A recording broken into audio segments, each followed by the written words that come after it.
In Mark chapter 7, verses 1 through 23, a controversy broke out between the Pharisees and the disciples of Jesus about eating food with unwashed hands. Mark chapter 7, verse 1 says, "Then the Pharisees and some of the scribes came together to him, having come from Jerusalem. Now when they saw some of his disciples eat bread with defiled, that is, with unwashed hands, they found fault. For the Pharisees and all the Jews do not eat unless they wash their hands in a special way, holding the tradition of the elders." Jesus rejected the criticism of the Pharisees, but his disciples didn't understand his point. So in Mark chapter 7, verse 18, Jesus said to them, "Are you thus without understanding also? Do you not perceive that whatever enters a man from outside cannot defile him, because it does not enter his heart, but his stomach, and is eliminated, thus purifying all foods?" Other translations of this passage are less literal, saying, "Thus he declared all foods clean." Many people carelessly assume that Jesus came to abolish the law of Moses, and they try to read that meaning back into the passage.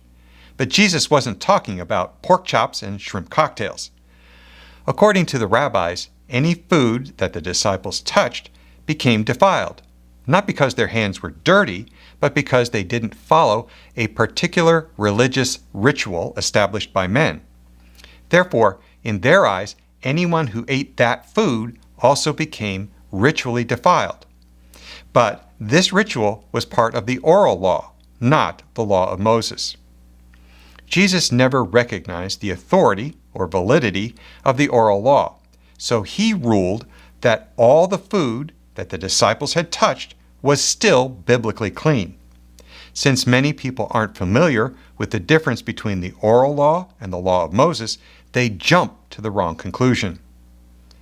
We should also note that, in this context, the term food did not include unclean animals, and it can't legitimately be redefined to include them.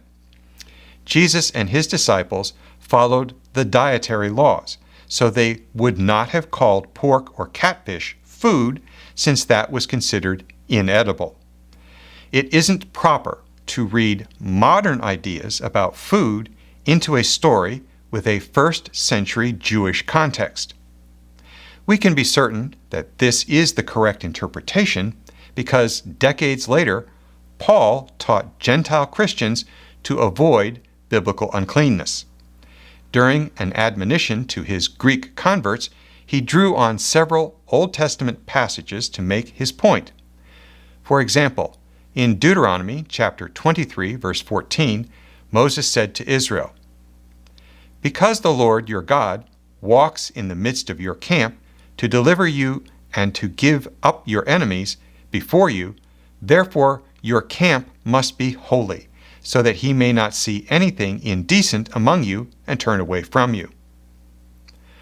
Paul combined this concept with citations from Leviticus chapter 11, verse 8, and Isaiah chapter 52, verse 11, to make the following point. In 2 Corinthians chapter 6, verse 16, Paul warned Christians, "What agreement has the temple of God with idols?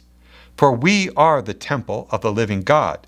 As God said, 'I will make my dwelling among them and walk among them, and I will be their God, and they shall be my people.'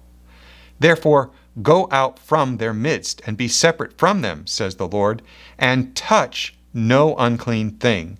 Then I will welcome you."